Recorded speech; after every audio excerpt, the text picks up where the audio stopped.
기도입니다. 아버지, 이 시간도 주의 말씀을 듣겠습니다.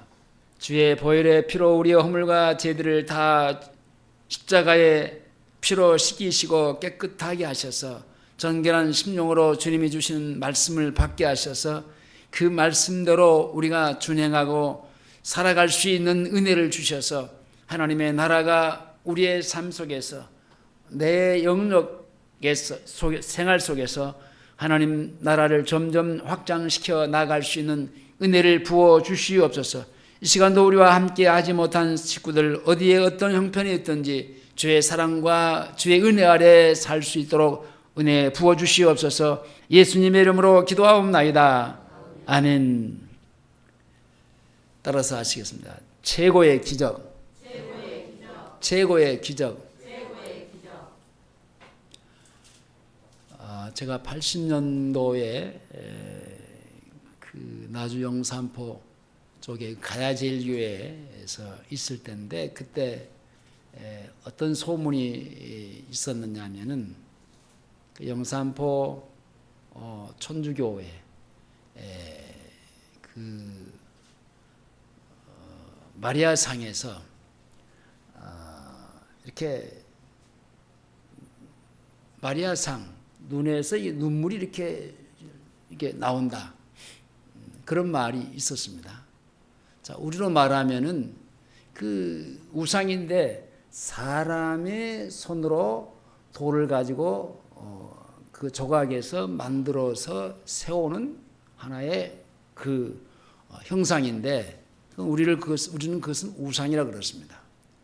근데 거기에서 이렇게 눈물이 나온다. 그래서 많은 사람들이 몰려든다고 했는데, 내가 가까운 데 살았는데도 한번 가서 확인을 못 해봤어요. 안 갔는데, 그게 사실인지 아닌지는 잘 모르겠지만은 사람들은 어떤 표적이나 이적이나 기적 같은 얘기인데요, 그런 어떤 표적을 굉장히 중요시합니다. 또 그것을 좋아합니다. 기적이 일어나는 것을 사람들이 보고 싶고, 그죠? 또 기적에 관한 것들에 대해서 또 듣기를 좋아하고, 뿐만 아니라 기적에 관한 것들을 내가 그것을 보고 들었다라는 것을 얘기하는 것. 제가 그 예배 시간 전에 우리 이호수 권사님한테 어떤 사람의 간증을 제가 잠깐 소개했어요. 이제 연세가 드시면은 가장 문제가 되는 게 이제 여기저기 고장난 부분들이 있는데, 무릎이 이제 그 고장이 나서 걷는 게 불편한 거예요. 걷지를 못해요. 자녀들이 많은데 그중에 딸들이 많습니다. 근데 서울에 있는 딸이 엄마, 제가 그 수술 예약을 서울에다 해놨다고. 그러니까 수술을 하도록 그렇게 하고, 강주에 있는 딸하고 아들들은 안 된다, 수술을 하면 안 된다, 이제 반대를 하고, 그러면서 그 강주에 있는 그 자녀들이 그 어머니를 양쪽에서 이렇게 부추기면서 그 어머니를 이렇게 걷게 만들었습니다. 이렇게. 그러면서 날마다 운동장에 가서 돌았어요. 그게 쉽지 않는 일이잖아요. 한 사람이 이렇게 모시고 다니면서 걷는 것도 쉽지 않은데, 양쪽에 이제 앉고 이게 운동장을 걸어 다니는 것도 이게 보통 일이 아니란 말입니다. 근데 그것을 꾸준히 쭉 하면서 나아졌어요. 나아지니까 평지에서 그 평지를 6km를 걸었다 합니다. 근데 지금은 무등산도 이렇게 이렇게 평지처럼 이렇게 걷는 데가 있는가 봐요. 6km를 날마다 걷는데요. 이 기적 같은 얘기잖아요. 혼자 걸을 수 없어서 양쪽에서 그 아들, 딸이 부추겨서 운동장을 겨우 어떻게 걷던 사람이 지금은 무등산을 6km를 날마다 걷는다는데 사람들 앞에 그걸 만나는 사람에게 나 이런 사람이요. 그 얼마 전에도 그 요새는 뭐 이렇게 맨발로 흙 밟기 뭐 그런 운동을 하잖아요. 그 전대 제 아내하고 이제 운동하러 갔는데 이제 그 맨발로 걷기 위해서 갔어요. 네. 그 비 오는 날 얼마나 밟아댔든지 그냥 이게 그 땅이 울퉁불퉁해 갖고 굳어져 갖고 구로 걸어 다니기가 불편할 정도로 그렇게 막 움푹움푹 이렇게 올라와 있습니다. 근데 어떤 남자가 열심히 여자분인가 남자분인가 열심히 걸어가더니만 우리한테 다가와서 자기 또 얘기를 하는 거. 이게 좋습니다. 막 하면서 어느 유튜브에 한번 들어가서 한번 들어보세요. 기적 같은 일들이 우리 생활 속에서 일어난다. 그 일어나고 있습니다. 근데 그것은 어떤 그 기적이라 하는 것보다는 그런 일들이 우리 생활 속에서 많이 일어나고 있고 사람들은 이것보다 더 신비한 것 그런 것들을 찾고 구합니다. 자, 예수님 시대에도요 그랬어요. 병을 고치고 죽은 자가 살아나는 기적이 있었습니다. 자, 여러분 그런 것이 있다고 할지라도 이보다 더 중요한 오늘 제목이 최고의 기적이라고 했는데 이 최고의 기적이 뭔가? 여러분 한번 생각해 보십시오. 최고의 기적이 뭘까? 최고의 기적은 뭐냐? 나 같은 죄인이 구원받아서 하나님의 자녀가 되었다는 이 사실보다 더 큰 기적은 없습니다. 그러잖아요. 쓰레기 같은 인생, 타락한 죄인, 이 세상에 살면서도 이게 내 의지로 내 생각대로 사는 것 같았지만 아니야. 절대적으로 마귀의 그 사탄의 조종을 받으면서 그냥 끌려다니는 인생을 살다가 종지부를 찍고 비참한 삶을 살다가 나중에는 내 영혼까지 영원한 형벌의 지옥에서 신음하며 고통하는 그런 저주받은 인생이 예수를 믿고 내가 구원을 받아서 그런 마귀로부터의 끌려다니는 모든 것들을 다 해방이 되고 이제 하나님의 자녀가 되어서 우리 안에 내 안에 주님이 성령으로 오셔서 나를 다스리고 지배하는 통치 하나님의 나라의 삶을 살게 해주는 자, 물 좀 주세요. 자, 그 하나님의 나라의 삶을 사는 그런 생활을 산다는 이 자체가 얼마나 기적이냔 말입니다. 근데 이걸 이렇게 기적처럼 여기는 사람이 별로 없어요. 예? 이걸 기적처럼 말하는 사람도 없어요. 여러분 몸보다도 물질보다도 말할 수 없이 더 귀한 것이 뭡니까? 아담이 범죄함으로 말미암아 잃어버렸던 그 영혼을 되찾은 겁니다. 여러분 그 되찾은 것이 그냥 찾아진 게 아니에요. 하나님의 아들 그 독생자 예수 그리스도를 십자가에 내어주면서 우리에게 그 잃어버린 영원한 생명을 다시 찾게 해 주셨던 겁니다.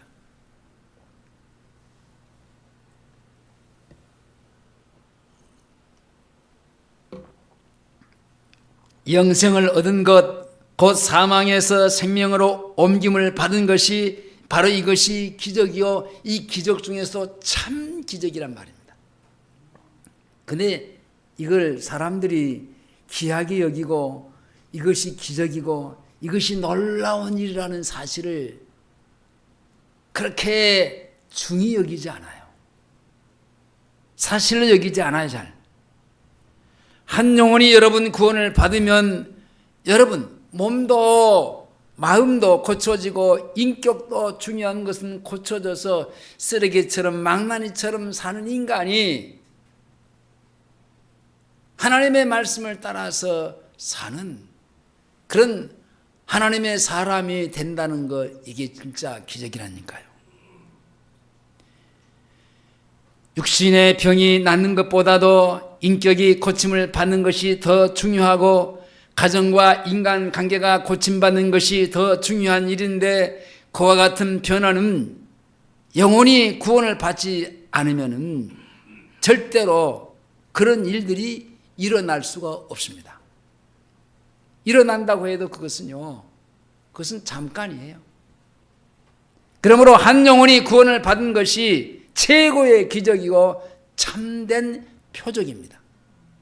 한 사람이, 죄인이 마귀의 종노릇 하는 데서 해방이 되어서 구원을 받은 것, 이것이 기적입니다.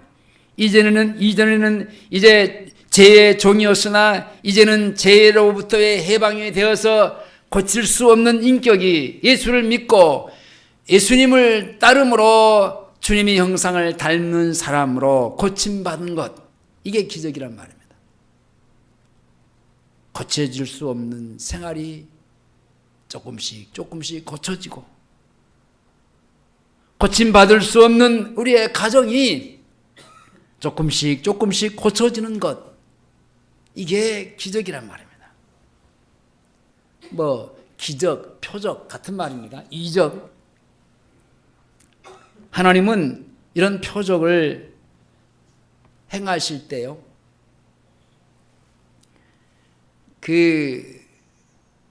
하나님이 원하시고 계획하신 일들을, 이제 뜻하신 일들을 행하여 가시는 과정의 길목에서 일어나는 사건들입니다. 하나님은 많은 이적과 기적을 행하셨는데요, 여러분, 말씀 한마디로 이 우주 만물을 창조하신 것, 이게 기적이잖아요. 사람이 어찌 이럴 수 있어요? 없잖아요. 하나님은 천지를 창조하실 뿐만 아니라 우리 인간을 이렇게 만드셔서 우리 인간으로 하여금 그 창조하신 하나님을 마음껏 찬양하고 그 하나님으로 살고 그 하나님으로 생활하는 그런 은혜를 주셨다니까요. 이게 최고의 기적이요, 최고의 복입니다. 그러나 사람들은요, 어떤 기적을 맛보기 위해서 하나님을 시험합니다. 여러분, 하나님을 시험한다는 그 자체는요, 그 하나님을 위해서가 아니라 자기 어떤 욕구, 욕망을 채워보기 위해서입니다. 하나님은 자기 중심적인 사람에게는 절대로 그런 잘못된 이적과 기적은 베풀 수 없습니다. 마귀는 그런 일을 하죠.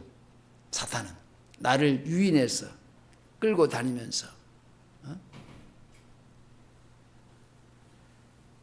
오늘 본문의 말씀을 보면요, 예수님 앞에 나왔던 서기관과 바리새인들 중 몇 사람들이 그렇게 이적을 행한 겁니다. 39절에서 그런 말씀이 나옵니다. 이 사람들은요, 자기들을 위해서 어떤 표적을 보여주면은 우리가 예수님을 믿고 예수님을 따르겠습니다, 그런 겁니다. 그러나 믿음은 여러분, 어떤 표적을, 어떤 이적을, 어떤 기적이 일어난 것을 내가 보고 체험했다고 해서 그것 때문에 내가 예수를 믿어지는 것은 여러분 절대로 아니에요. 그러지는 않습니다. 여러분, 믿음은요, 들음에서 나고 들음은 예수 그리스도의 말씀으로 말미암느니라 그랬어요. 표적은 눈으로 보는 거잖아요. 사람의 눈으로 볼 수 있는 이것을 기적이라고 말하는데, 그러나 주님은 자기 옆구리에 손을 넣어보고 믿겠다고 말했던 도마에게 뭐라고 말합니까? 보지 않고 믿는 자가 더 복되도다.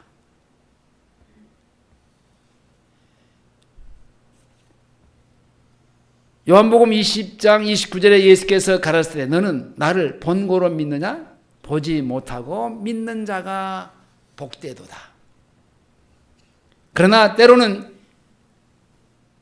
제자들과 같이 함께 지낼 때요, 제자들의 믿음을 도와주기 위해서, 연약한 믿음을 도와주기 위해서 어떤 표적을, 기적을 그렇게 만들어내는 때도 있었습니다. 그때가 언제냐면은 예수님이 바로 그 사역을 시작하면서의 맨 처음입니다. 갈릴리 가나에서 혼인잔치를 하고 있을 때 물로 포도주를 만들어서 이분이 진짜 하나님의 아들이시구나. 이게 연약한 믿음을 도와서 믿음을 확실하게 하기 위한 하나의 수단으로 보여주는 겁니다. 요한복음 2장 11절에 예수께서 이 처음 표적을 갈릴리 가나에서 행하여 그 영광을 나타내심에 제자들이 그를 믿으니라. 이분이 진짜 하나님이 이 땅에 메시아를 보내서 이 유대를, 이스라엘을 구원해 내시겠다고 한 그 메시아가 분명히 맞구나. 그리고 그 영광을 나타내심으로 믿게 하시는 역사, 이게 표적을 행하셨는데, 그것은 하나님의 일방적이고 전권적인 역사일 뿐인 겁니다. 그렇죠. 하나님의 제자들의 믿음을 도와주기 위해서 전적인 정권에 의해서. 그러므로 표적을, 어떤 자기 욕구를 구하는 것은 하나님을 시험하는 겁니다. 자기 어떤 욕심, 자기 욕구를 채우기 위해서 어떤 기적을 베풀어 달라고 하는 것은 잘못됐단 말입니다. 이런 사람은요, 이게 악한 영에 휘말려들게 되어 있습니다.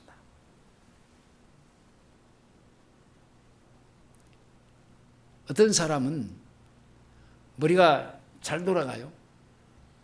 잘 돌아가니까 이게 그 잘 돌아가는 머리로 하나님 앞에 참 그 귀하게 쓰임 받으면 얼마나 좋습니까? 근데 이게 머리 잘 돌아가는 사람들이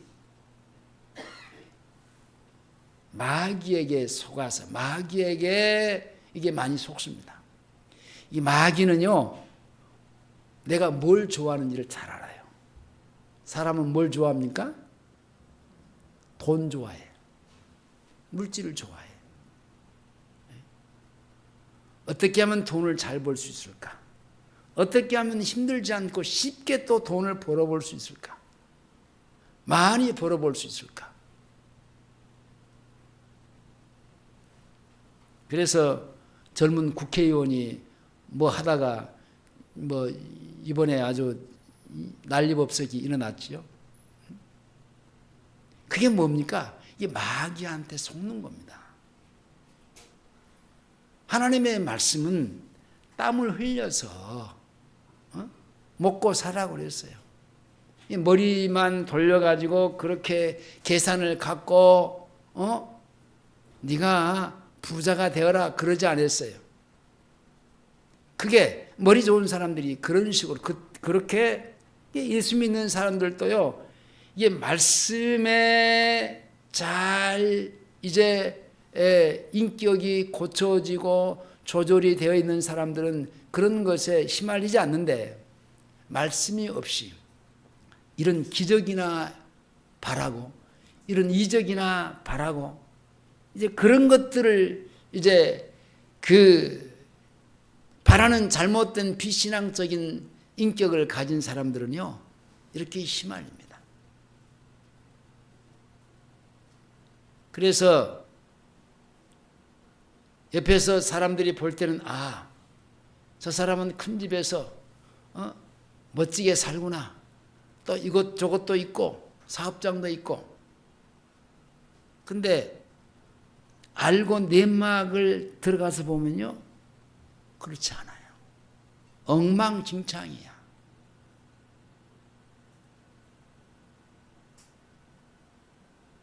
여러분,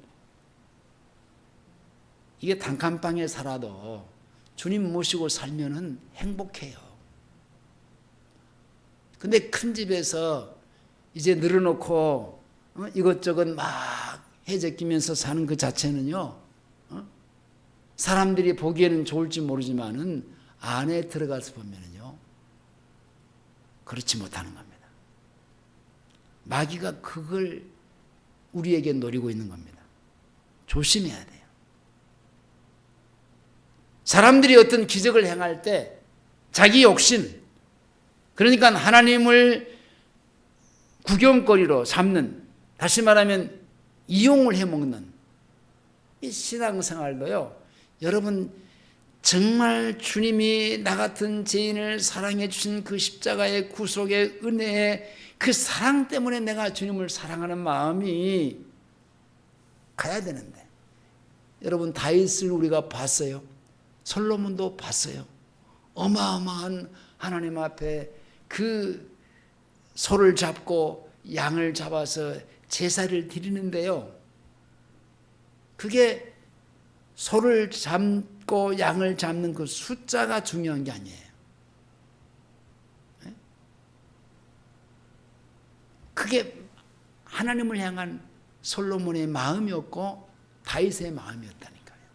그 마음이에요. 하나님은 그 마음을 받는 거지 그 소나 숫자를 받는 게 아니에요. 우리의 마음이 중요한 거예요. 마음이, 우리가 하나님, 우리의 마음이 하나님께 얼마만큼 가 있는가, 이게 중요한 거지. 사람들이 보기에 저 사람 예수 잘 믿어, 그런 게 아닙니다. 표적을 구하는 것, 주님은 금하셨어요. 나사렛 동네에 들어가셨을 때도 사람들은 주님이 가버나움에서 기적을 행하신 것처럼 우리 이 나사렛에서도 행하라고 요구를 하면서 예수님을 시험을 합니다. 누가복음 4장 23절에 보면은 예수께서 저희에게 이르시되 너희가 반드시 의호나 너를 고치라 하는 속담을 인증하여 내게 말하기를 우리의 들은 바 가버나움에서 행한 일을 내 고향 여기서 행하라 하리라. 주님은 그들에게 그들의 말을 듣고 행하실 분이 아니에요. 자기를 시험하는 그 사람들에게 그 사람들의 말을 듣고 하실 분이 아니죠. 마가복음 6장 5절 6절에서 여기에 대한 말씀을 하셨습니다. 거기는 아무 권능도 행하실 수 없어 다만 소수의 병인에게 안수하고 고치실 뿐이었고 저희의 믿지 않음을 이상히 여기셨더라. 이에 모든 촌에 두루 다니시며 가르치셨더라. 그들의 말을 듣고 그대로 했다면은 그들에게 주님이 이용을 당하시는 거죠. 주님이 절대로 그분들의 이용을 당하실 분이 아니잖아요. 이미 하나님은요, 주님은요, 그 사람들의 생각, 그 사람들의 어떤 마음을 가지고 있는 그 악한 생각, 악한 마음을 다 꿰뚫어 보고 계신 주님이십니다. 예수님은 표적을 구하는 사람들을 일컬어서 뭐라고 말합니까? 악하고 음란한 세대라고 말합니다. 다른 말로 말하면 악하고 믿음이 없는 세대. 여러분, 믿음이 없으니까 표적을 구하는 겁니다.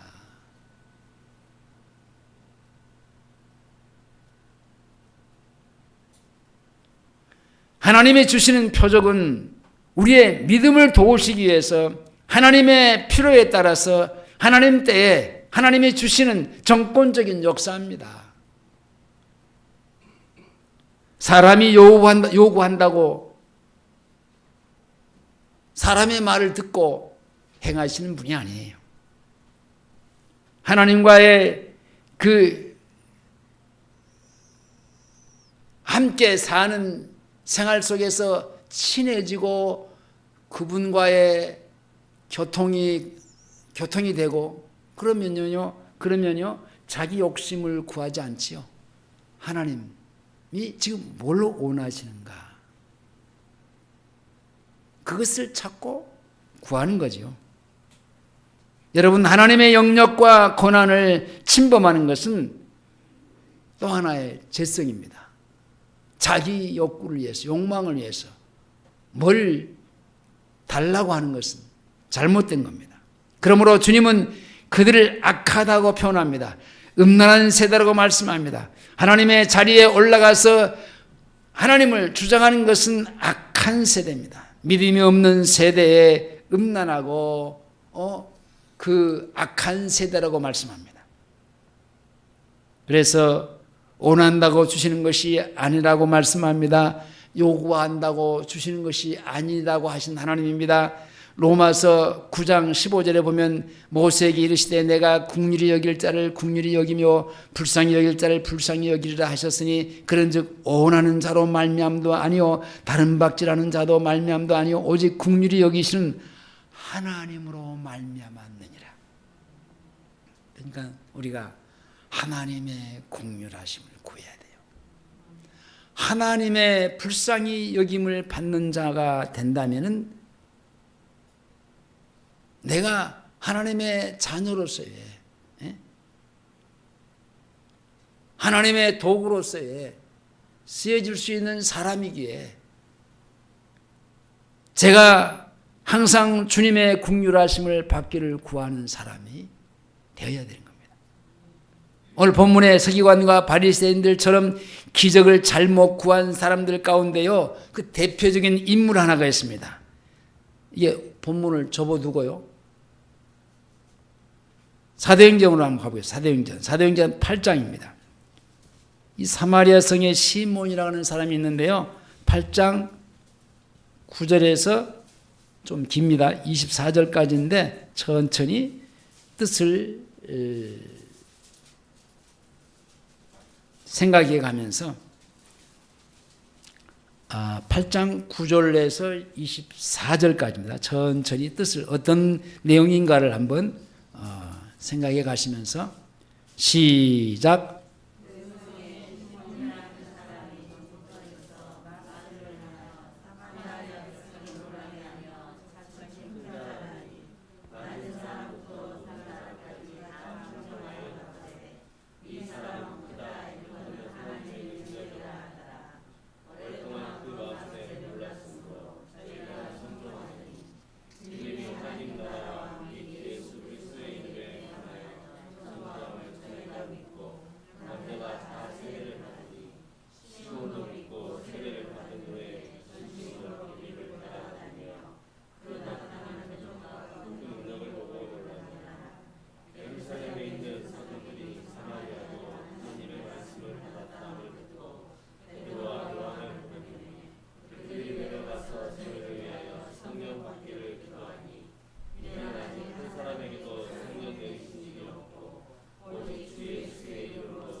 자, 어떤 내용인지 파악됐지요? 17절에 보면요, 이 두 사도가 저희에게 안수함의 성령을 받은지라. 시몬이 사도들의 안수함으로 성령 받은 것을 보고 이 시몬이라는 사람이 돈을 들여 가로되 이 권능을 내게도 주어 누구든지 내가 안수하는 사람은 성령을 받게 하여 주소서. 베드로가 가로되 내가 하나님의 선물은 돈 주고 받는 게 아니에요. 그저 받는 거예요. 돈 주고 살 줄로 생각하였으니 내가 내 은과 함께 망할지어다. 하나님 앞에서 내 마음이 바르지 못하니 그랬어요. 바르지 못한. 이 말은 결국은 이게 성령을 받아서요. 자기도 안수해서요. 결국은 뭘 하겠다는 거예요? 돈 벌겠다는 거예요. 이 사람 마술장인데 이 마술을 통해서 그걸 통해서 자기가 돈을 착취하는 사람이에요. 이거 하면 더 쉽게 더 많은 사람들 앞에서 더 큰 것을 행하면서 자기가 자기 욕망을 채워볼 수 있겠다라는 겁니다. 이게 악한 거예요. 그죠? 마술로 거짓 기적을 행해서 지금까지 사람들을 현혹하고 살았습니다. 여러분, 마술은요, 사람들의 눈을 속이는 거예요. 거짓이에요. 그러니까 사람들이 잠깐이지만은 그런 그 거짓에 속는 것도요, 이거 볼만해요. 그래요. 근데 그런 것에 말려들면은 안 된다라는 겁니다. 믿고 세례를 받은 후에 빌립을 따라다니면서 그 나타난 능력과 표적을 보고 이 시몬이 놀랐습니다. 그리고 베드로와 요한이 와서 기도할 때 믿는 자들에게 성령이 임하는 것을 보고 놀라면서 돈을 주면서 그 권능을 사겠다라는 거예요. 베드로에게 저주에 가까운 무서운 책망을 받습니다. 여러분, 오늘날 이 시몬과 같은 사람들이 많아요. 그게 교회 밖에 있는 게 아니고 안에 있어요. 안에 많아요. 여러분, 시몬은요, 책망받고 돌이켰지만, 여기 그랬어요. 24절에서 시몬이 대답하여 가로되 나를 위하여 주께 기도하여 말한 것이 하나도 내게 임하지 않게 말게 하소서. 내 마음이 바르지 못하다. 너는 은과 같이 돈과 같이 돈하고 같이 함께 망할 것이다 라고 하는 저주에 가까운 말을 쏟아냈어요. 근데 제발 조금 그러지만 말아달라는 얘기입니다. 근데요, 오늘날 이런 것을 보면서도 자기들은 이 사람들과는 다르다는 얘기입니다. 자기들은 하나님이 맞고 하나님이 원하시고 하나님이 좋아하시고 기뻐하시는 어떤 이적과 표적을 구한다라고 생각을 합니다. 여러분, 시몬은 책망받고 돌이켰지만은 아직도 지금도 계속해서 이런 길을 가고 있는 겁없이 담대한 사람들, 그렇게 해도 현혹되어 있는 사람들, 얘기한 대로 저 밖에가 아니고 교회 안에가 있다라는 겁니다. 이것이 주님이 하시는 말씀을 가지고 저 밖에 있는 사람들에게 악하고 음란한 세대라 그렇게 말하지 않았어요.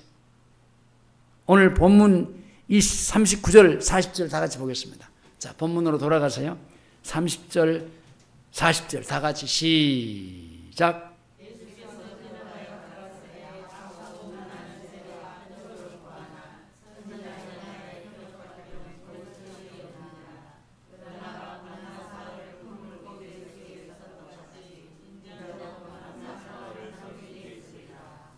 주님은 이 표적 중에 표적은 선지자 요나의 표적밖에 없다 얘기합니다. 이 선지자 요나가 사흘 밤낮을 물고기 뱃속에 있었던 것처럼 주님도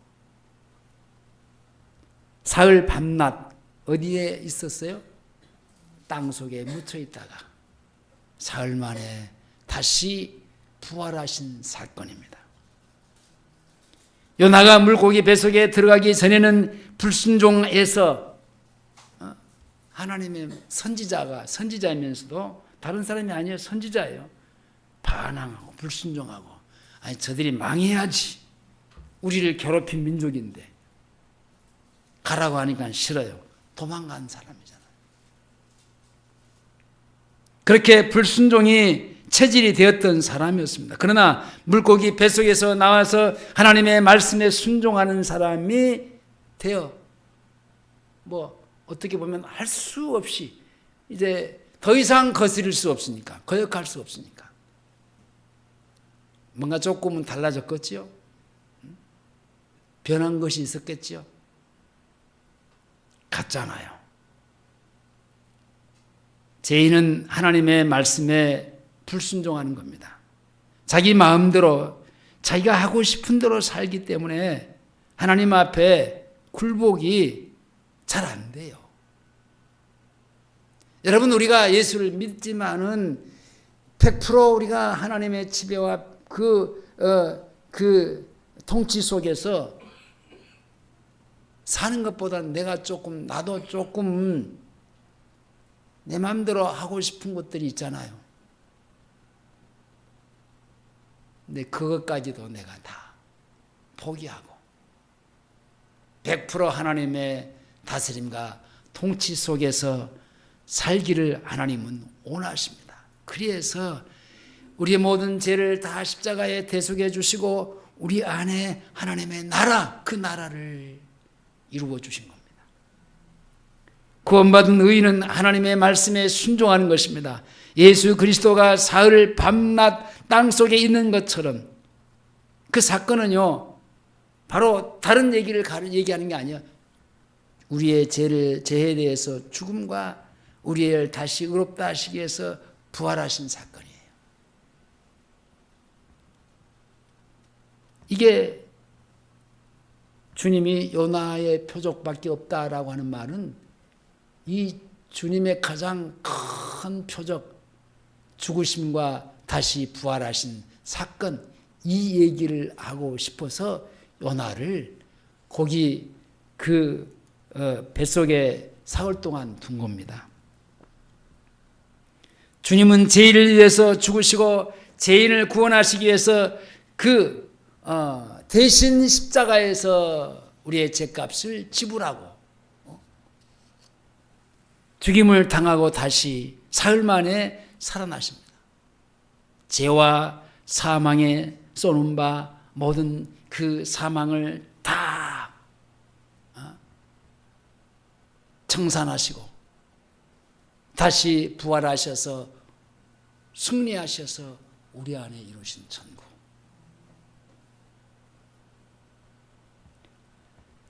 로마서 6장 3절 이하에 무릇 그리스도 예수와 합하여 세례를 받은 우리는 그의 죽으심과 합하여 세례를 받은 줄 알지 못하느냐. 세례라고 하는 말은 아까 말하는 주님의 그 사흘 땅속에 묻혀있던 사건입니다. 죽음.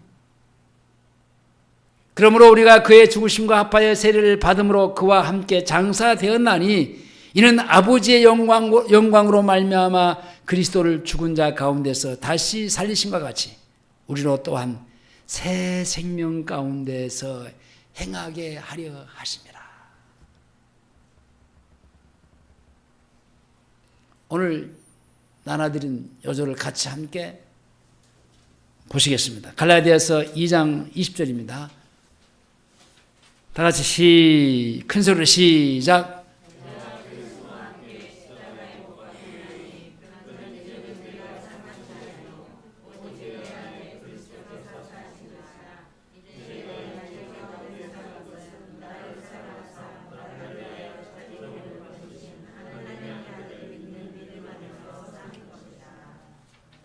선지자 요나의 표적은요, 죄인을 구원하시는 표적입니다. 그렇죠? 자기 욕망을 채우기 위한 어떤 표적이 아니고 죄인을 죄에서 구원받게 하시는 표적. 그러므로 한 영혼이 구원을 받아서 죄와 심판으로부터 해방, 그리고 하나님의 자녀가 되는 것, 이 이상의 어떤 표적은 우리에게는 없습니다. 이것이 영혼 구원의 기적이죠. 제가 늘 간증하는 얘기지만 10살 때 아버지 잃어버리고 이제 친구 따라서 저 멀리 교회를 다녔습니다. 열심히 다녔습니다. 그래서 이제 나중에 신학교도 가고 목사가 됐습니다. 목회를 합니다. 근데 그 목회하는 그 목회 목적이 자기 욕망입니다. 교회를 크게 해보려고 하고 많은 사람들을 모아보려고 하고 하는 것은요, 내 욕망 욕구야.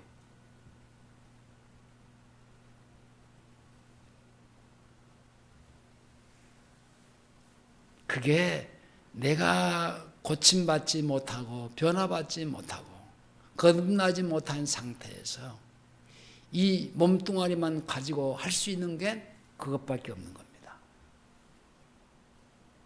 저는 그렇게 살았어요. 그러면서 얼마나 많은, 크게는 하나님이 제일 많이 손해를 보셨죠. 그리고 우리 가족들에게, 아내에게, 자녀들에게 수많은 상처를 주고 여기 모인 우리 성도들에게 얼마나 많은 상처, 저한테 받은 그 상처가 아직도 여기 남아 계신 분들 가운데는 상처가 아마 있을 수도 있어요.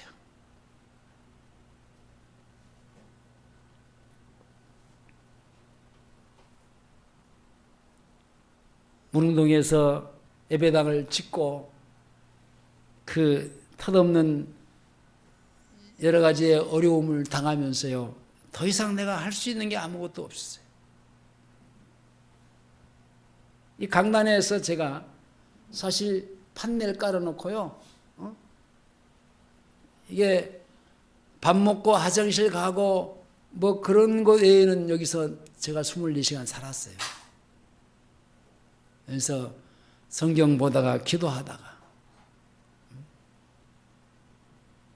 또 밥 먹으라고 부르면 가서 밥 먹고 또 내려오고, 얘기했지만은 어떤 때는요, 내가 하나님 앞에 막 깊이 몰두하고 있는데 이 3층하고 2층 예배당하고 전화가 연결되어 있었거든요. 강단에 전화가 따르러 와서 식사하세요 그러면요, 그게 그렇게 짜증나는 거 있죠.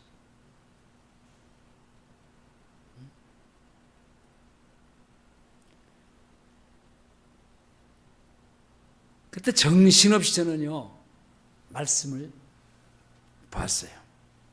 그리고 일어나자마자 기도하고, 또 힘들면 그냥 그대로 누워서 자기도 하고,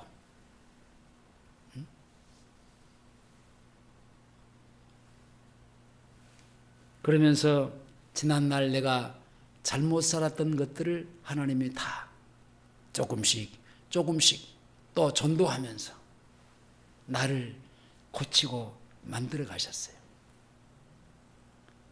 그때 참 이게 내가 이 육체라고 하는 것은요, 여러분들 잘 들어보십시오. 잘 들으시죠. 오늘도 아까도 얘기했는데 육체는요, 움직여줘야 돼요. 여러분, 나이가 많으면 먹을수록 더 이 육체는 움직여줘야 돼요. 왜냐, 근육이 다 빠져 줄어지니까. 이 근육이 튼튼해야 다른 질병이 들어오지 못하는데, 이게 근육이 빠져나가면 다른 질병이 다 들어오게 돼 있어요. 근데 제가 이제 움직이지도 않았잖아요. 하도 얼마나 답답하면 제가 내가 예배당 밖에서 한 바퀴라도 돌고 오세요. 진짜요, 이게 예배당 밖에 내가 이게 땅을 안 밟을 때가 많았어요. 나중에 몸이 좀 이상해서 병원에 갔는데 병원에 의사가 하는 얘기가, 아니 그때는 제가 50대, 이게 그 40대에서 50대 그쪽이에요.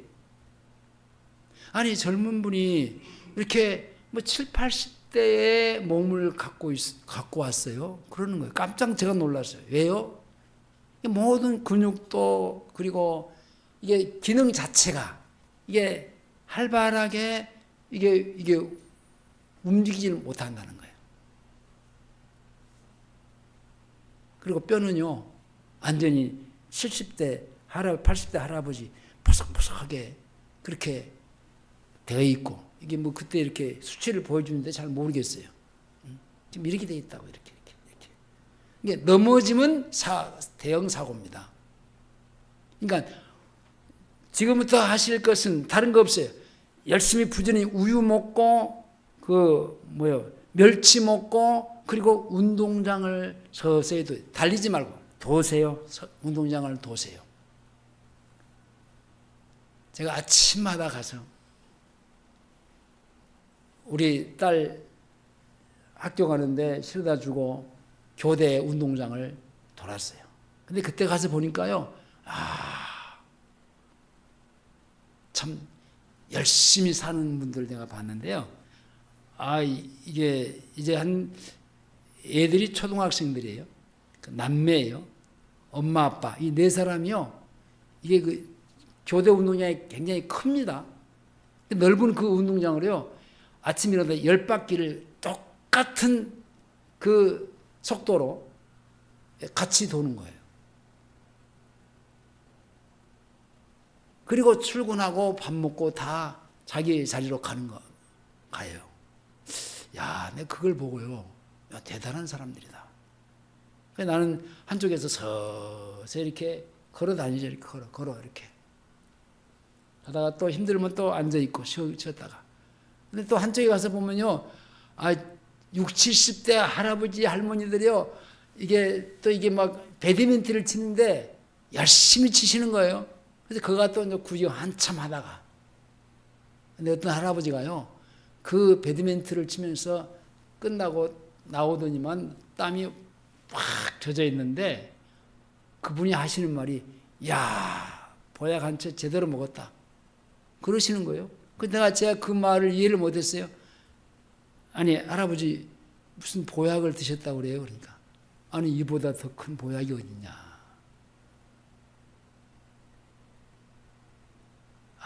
그렇구나.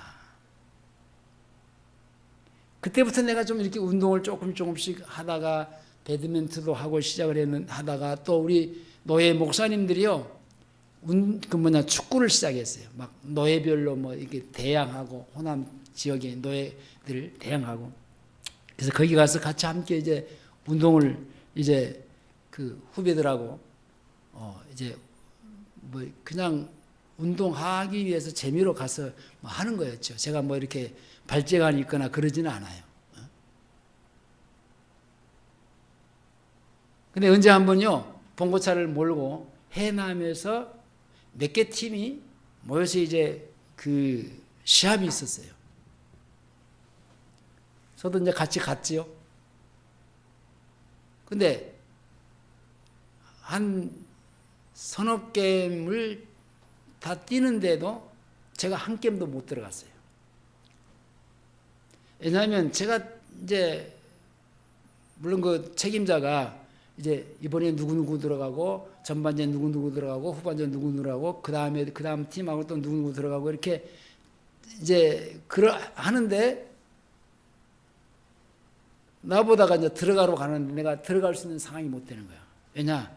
이 게임은 분명히 이겨서 이제 우승할 수 있는 가능성이 거의 있는 거예요. 그래서 내가 들어가서는 이게 안 되는 거예요, 보니까.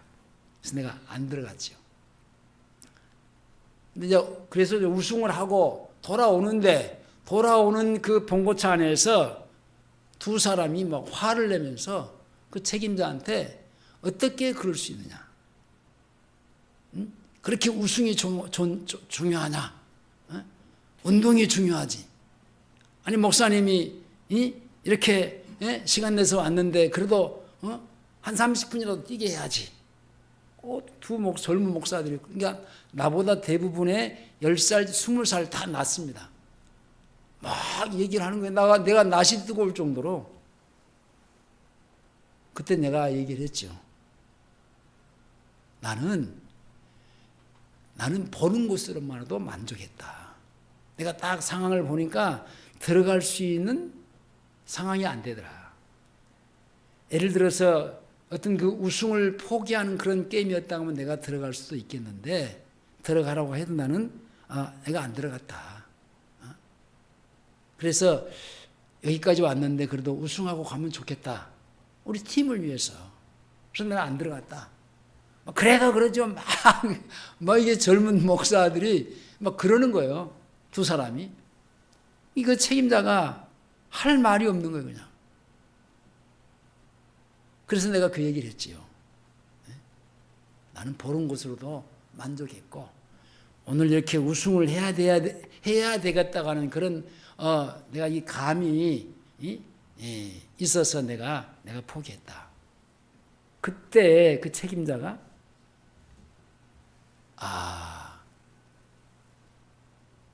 내가 이분을 내 형님으로 모셔야 되겠다.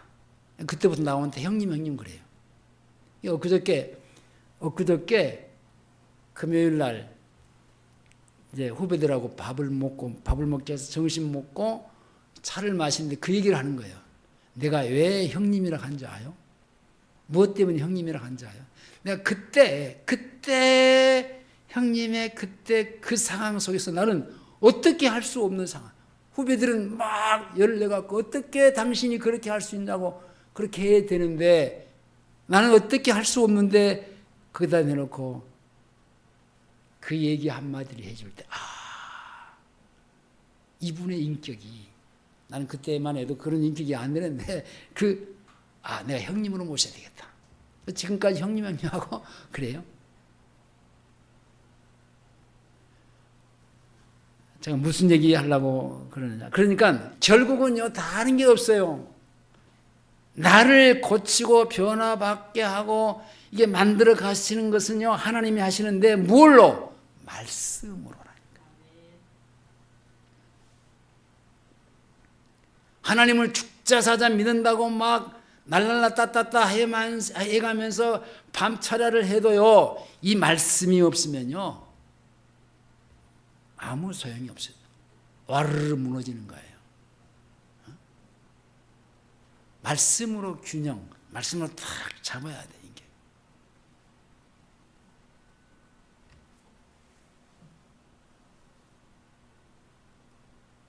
건짐받을 수 없는 죄인이 건짐받아서 하나님의 자녀가 되고 구원을 받아, 여러분 창조자이신 그 하나님이 죄인이 구원받아서 그 하나님을 아버지라고 모시고 산다고 하는 것 자체가 이게 기적이잖아요.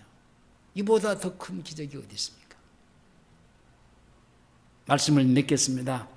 여러분, 병을 고치고 불치의 병이 낫고 물질의 축복을 받고 어떤 놀라운 기적과 어떤 사건이 여러분 일어난다고 할지라도, 내가 구원받아서 하나님의 자녀가 되고 거룩하신 하나님의 자녀로서의 하나님을 닮아가는, 하나님의 성품으로 살아가는 이 이상의 기적이 어디 있냔 말입니다.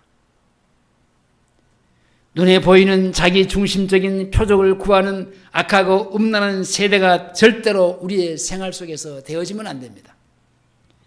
나에게 변화가 되고 내가 말씀을 통해서 주님이 나를 고쳐주시는 인격이 되고, 그래서 성령으로 사는 바로 선지자 요나의 표적을 구하는 그것밖에 표적이 우리에게는 없다. 그게 다른 표적이 아니에요. 예수님의 십자가의 죽음의 사건과 땅속에 3일 동안에 묻혀서 다시 부활하신 사건을 통해서 내가 구원받은 표적이에요. 그걸 얘기하는 거예요. 그 외에 다른 것들은요, 다 부수적인 거예요. 너희는 먼저 그의 나라와 그의 의를 구하라. 그러면 이 모든 것들은 부수적으로 다 하나님이 내게 필요한 것들은 알아서 다 채워주시는 은혜가 주어지는 겁니다. 기도하시겠습니다. 하나님 아버지, 감사합니다. 이 시간도 주님이 내게 베푸신 최고의 기적을 함께 나누었습니다. 은혜 주셔서 우리가 헛된 것에 잘못된 것에 빠져들지 않게 하시고 우리의 눈을 주님에게 고정하여 주님으로만 살아가게 하시옵소서. 예수님의 이름으로 기도하옵나이다. 아멘.